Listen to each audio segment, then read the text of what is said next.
coming out of something like Black Friday, Cyber Monday into the holiday period, you're riding the horse that got you there. You're pushing where spend is the most profitable and scaling the hardest, usually through that holiday period. And so I think it's important to take a step back heading into a new year and reevaluate your media mix and where you're spending your budget. Things can get a little bit out of whack sometimes when you're pushing really hard into sales and things like that through the holidays. You're pushing really hard on retargeting. You might be spending a little bit more on Google branded than you would like to, because it's converting really well, because there's a high intent period. And so I think it's really important to take a step back, make sure that you're spending healthily into your media mix heading into the new year and setting yourself up for success long term for the rest of the year.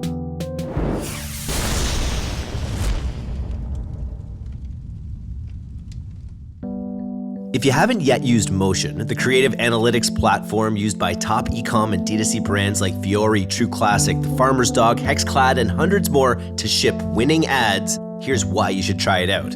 Everyone knows that the right creative is the number one lever for success with paid ads. That's how you make money. But consistently shipping new winning creative, you're gonna need your media buyers and your creative teams on the same page. Right now, you're probably spending hours tiring away going back and forth between Google Sheets and your ad platforms and tools, and then spending even more time plugging it all into different decks for the rest of your team.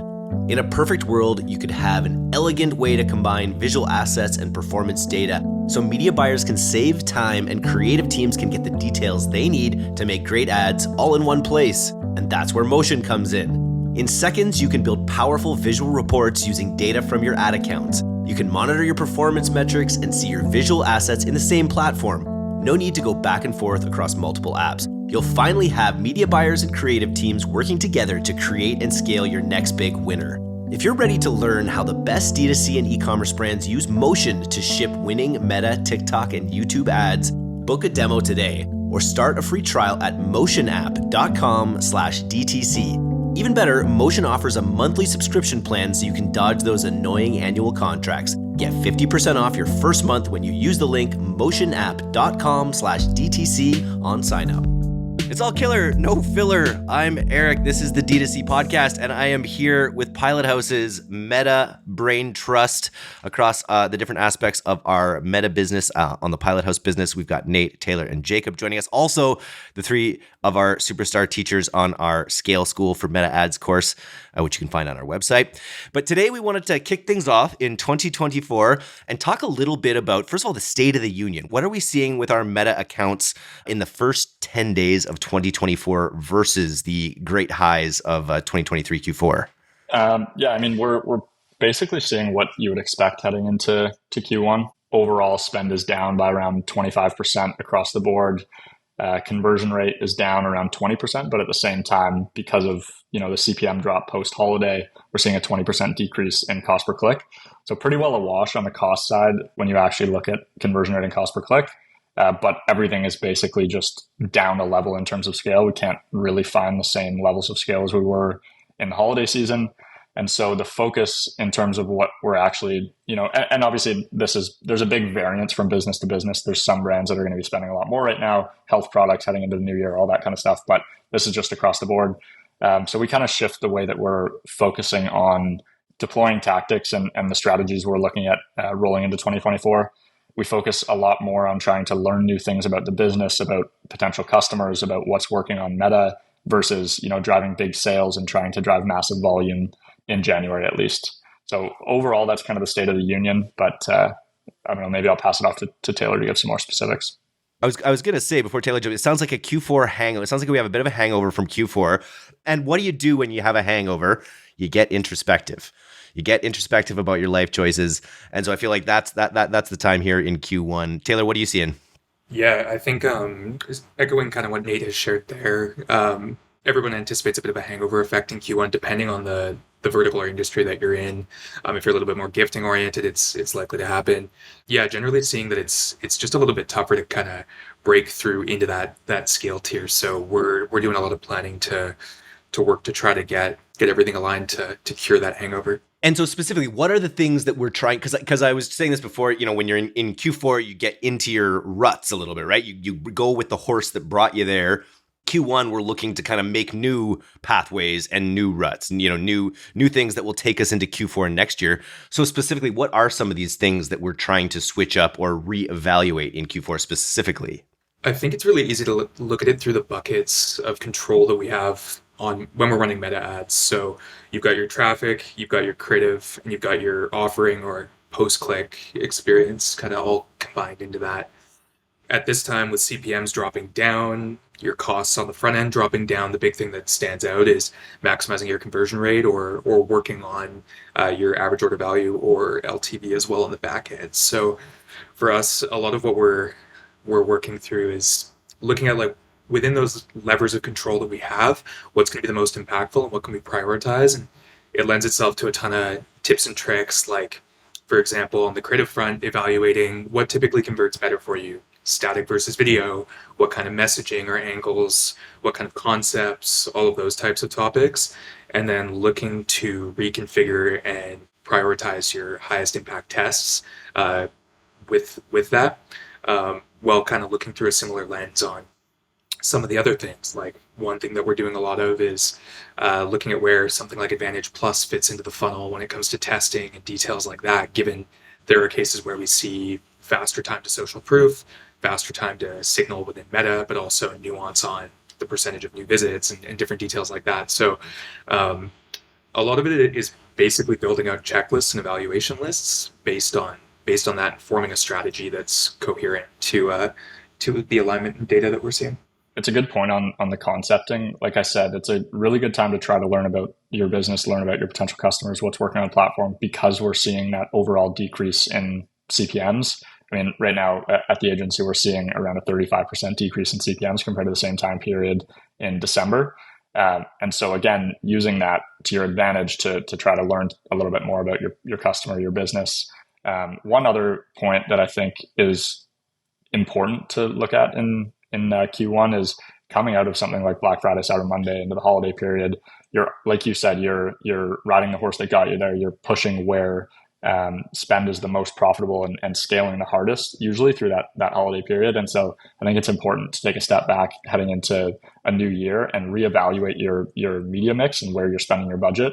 Things can get a little bit out of whack sometimes when you're pushing really hard into sales and things like that through the holidays. You're pushing really hard on retargeting. Might be spending a little bit more on Google branded than you would like to, because it's converting really well, because there's a high intent period. And so I think it's really important to take a step back and make sure that you're spending healthily into your media mix heading into the new year and setting yourself up for success long term for the rest of the year. Very cool. Jacob, you had just mentioned a few content considerations we've talked about on the podcast, a little bit about some of the shifting in messaging that happens in Q1 versus Q4. What were you saying? Yeah, I mean, sort of tailing off that in Q4, you kind of go all in, and even angle wise, a lot of that's going to be gifting and sales and buy now, urgency. Whereas in Q1, it is a good time to take a step back and really evaluate your products, your brand mix, or your product mix, sorry.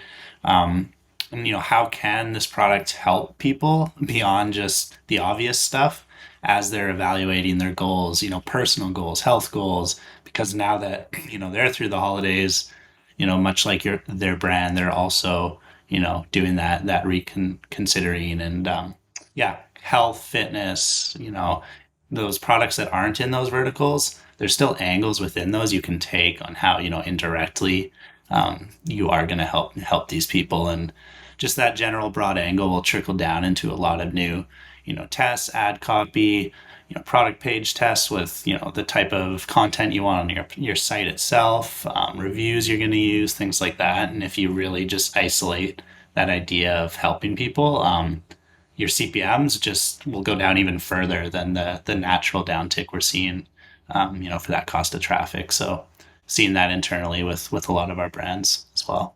When you think about it, in a lot of ways, you're working to try to match the energy of your audience. So thinking about like as far as short-term wins to help prevent the hangover effect, while you're also blending what those messages and how that energy looks throughout the entirety of the year to try to build everything back up for a really strong go forward for major moments coming up, like Valentine's Day pushes, other seasonal trends and swings. So it's a really good time to break it all down, take a step back, and just look at building those pathways within your roadmap. I know we have a very tight relationship with Meta. You were showing Nate, you were showing me the Christmas gift that they sent there. It looks like a really great way for you to be waking up every day with Wake Up Light that they sent you.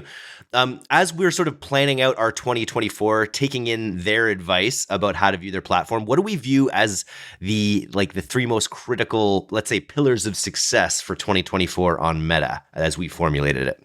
Three major ones are concepting.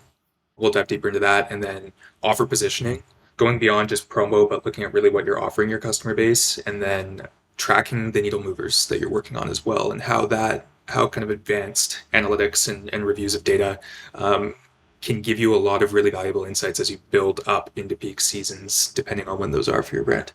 Those are the three main ones that we're kind of looking at in 2024. And I think the concepting one is an interesting one, and it ties back to kind of a larger picture discussion we're really having as an agency, which is building the work that we're doing on Meta into a much bigger picture strategy for the businesses that we're working with is something we're really trying to focus on in 2024. And it really does come back to, that word concepting, which basically, when we say that, what we mean is actually conceptualizing a new way to sell or additional ways to sell the product that you're selling or, the brand that you're marketing. And I think as marketers, especially on these paid platforms that are very high touch and fast paced, and, you're testing a lot of micro things, it's hard to take a step back and look at the macro as well. And so I think we're really trying to do that in 2024 is take a step back, look at the bigger picture concepts. How are we actually marketing the products? How can we come up with new ways to do so more effectively, more efficiently, speak to our customers more effectively, and tie that back to a broader omni-channel strategy that really moves businesses forward. It makes me think of, I haven't actually watched it. I've just seen the clip on social media, and I mentioned it on the podcast more than once, but it's Bruce Greenwood in the show Fall of the House of Ushers talking about what he would do when life gives you lemons, and the guy says, make lemonade. And he goes, no, first of all, you start a multi-channel campaign to convince the world that lemons are scarce. Then you do this, you lock down, you get the new Apple operating system to call itself Lemon, and you do all these different things. And it's sort of like, that's a really extreme example of what you do at that scale. But I think it underlies this concept. It's funny that I keep talking about on the podcast, just happened recently, this concept of media mix, and this idea that this person shared with me, which was that in traditional media, you don't even really consider Facebook or Meta ads to be true top of funnel marketing activities. We're a Meta agency, and so we do introduce a lot of new customers to the brand and convert them all in one go. But he was talking about the place specifically for TV in a lot of brands, and how TV and Meta can really work hand in glove with this concept of like a true top of funnel exposure device, followed by the way that Meta can target like no others. How are we thinking about TV for some of these for this what we're talking about here? It fits into the conversation nicely because a lot of the concept testing that we're doing on Meta can be used for some of these higher funnel platforms like TV. We're working really closely with a couple TV agencies as well in 2024 with a couple of our clients to do a lot of that work, figure out how to best speak to the customer, and then use something like TV to expand to people that we might not hit with a purchase objective on Meta. So yeah, I think it's a pretty cohesive conversation. One of the things that's always the buzz on D2C X or D2C Twitter is this there's weird little gangs that form, of course, and one of them is the cost cap gang. So there's a lot of people, especially on the agency side, that seem to wear this fact that they really are hardcore about cost caps and bid caps as like a badge of honor, to be like, yeah, we'd never let Meta spend more money than than we want them to in order to acquire a customer. But this person, Olivia Corey, put a pretty well-reasoned discussion. For the first time, I actually thought about why you wouldn't want to rely on cost caps, because it might force Facebook to really focus on bottom of funnel customers who might already be in a decision or purchase funnel anyway. What are your thoughts about this Olivia Corey tweet there, Taylor, on cost caps? Yeah, I think it's a really interesting thread. If anyone listening hasn't read it yet, it's worth a read to see the varying perspectives and the really, really rich discussion happening about it. There's a lot of different directions you can go with it. I think it's one of those topics where, from what I've seen on platform, from using different strategies to scale brands with different components within that strategy, I'm not ready to die on a strategy hill myself. I think when you look at it, there's there's really good stuff to consider. So like, I love the point about thinking about how, I think when you look at the thread, there's a discussion around how even 7-day click, 1-day view versus 1-day click optimization might skew how the algorithm delivers to the audience within that, and whether it's a new audience or an existing audience, and how that can affect your whole strategy. There's obviously limitations to how much spend through you're going to have, and how you're going to be able to maintain scale flow if you lean heavily on one strategy or another versus the efficiency that you have. So I think at the end of the day, where I sit with it is there's a lot of really good insights to pull from a thread like that where you see this discussion happening and a lot of great points within the discussion. But at the end of the day, there's still value in a lot of these different bid strategies if you're going deep, digging into exactly how it's defined by Meta, what it's then aiming to do, and aligning it with your strategy. Because at the end of the day, we typically use a mix of all of them.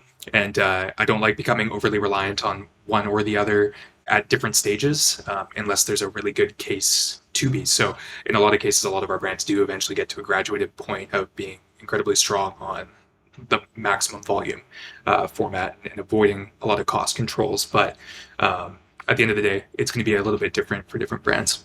Yeah, I'd say like as long as you're not relying on just like cost caps, like it's great for minimizing risks on specific tests. If you want to go high budget and you have some new creatives or an audience you want to test, and you do have a number in mind, you set that cap, you run it at a high budget. It's just not going to spend if it doesn't hit that budget or that target.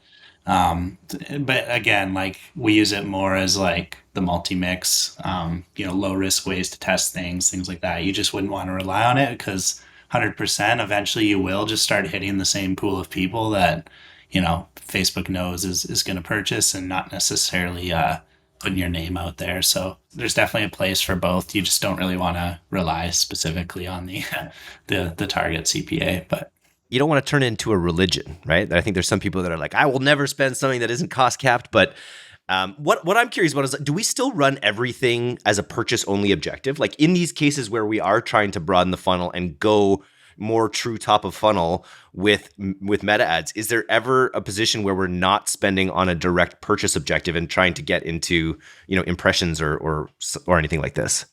Our philosophy has always been use Meta to drive purchase conversion traffic because that's what it's so good at. And I think we obviously still lean on that a lot, and we're 99% of the time we're driving purchase objective traffic. That said, we're constantly testing. We're always trying to optimize the media mix and optimize our spend on Meta. And so in 2024, we're absolutely looking at running a lot of tests around running reach campaigns or awareness campaigns, different things to try to drive top funnel awareness, and then fill the funnel and target those people again through Meta, Google, whatever other channels we're running. Overall, though, purchase objective campaigns on Meta are extremely valuable. They're the most effective and efficient way to drive sales through a channel like Meta.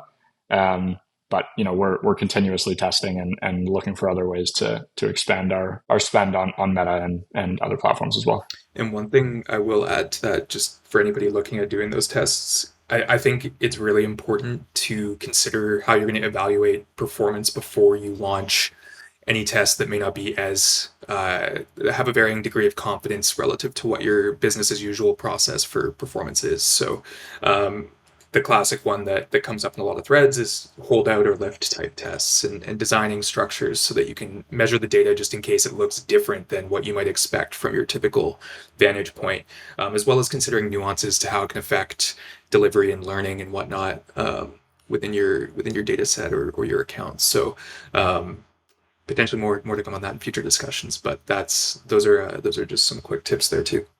Very cool. One of the things that came out of this conversation I had with a sponsor recently also was this: they have a media mix technology, and their claim is that they really help you understand the halo effect you get from different channels and how these campaigns interact. And one of their big selling features was the ability to sort of like be able to tell you when you've hit a saturation point where you're seeing like negative efficiency, where you're not spending into situations where you're seeing diminishing returns, basically.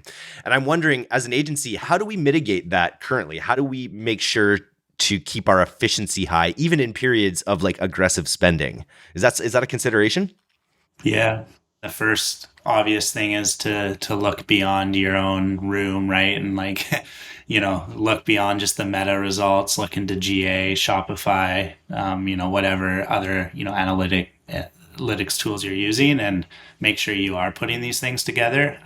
At the end of the day, they are just all their own attribution models, right? And really nailing down that mix is important, and having your benchmarks, and kind of going back to the very start of this, like talking about January being a good time to reevaluate this stuff. It's the perfect time to reevaluate that ecosystem, and those ecosystem numbers, and those benchmarks by platform. But yeah, Taylor, I think you were going to mention something as well.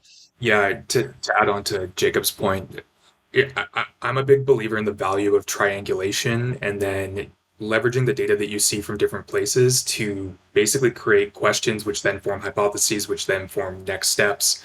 And just getting so in tune with the data across channel that you feel like you're like, it sounds corny, but in a sense, like when you wake up and you're looking at the data, you're almost like living and breathing with what you see happening for that brand.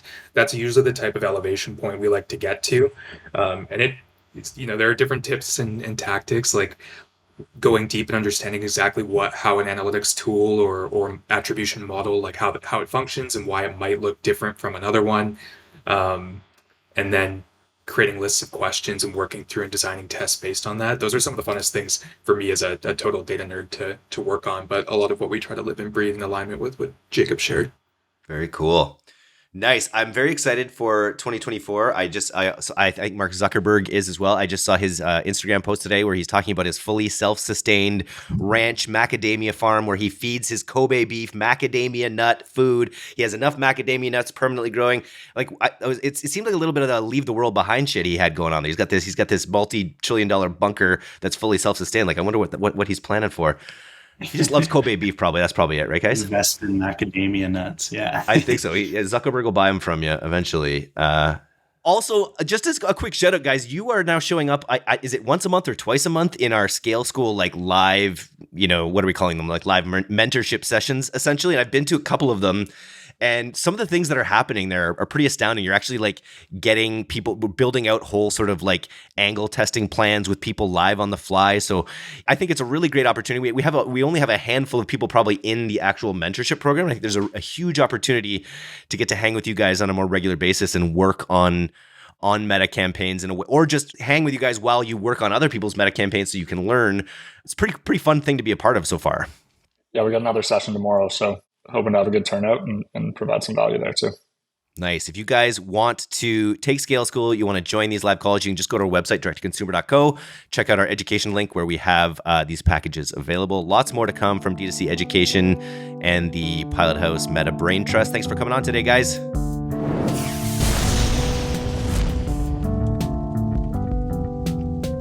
Thanks for listening to today's episode. If you're not getting the D2C newsletter, you can subscribe for free at directtoconsumer.co. And if you want to learn more about Pilot House's all-killer, no-filler services, take off to pilothouse.co. I'm Eric Dick, and this has been the D2C Podcast. We'll see you next time.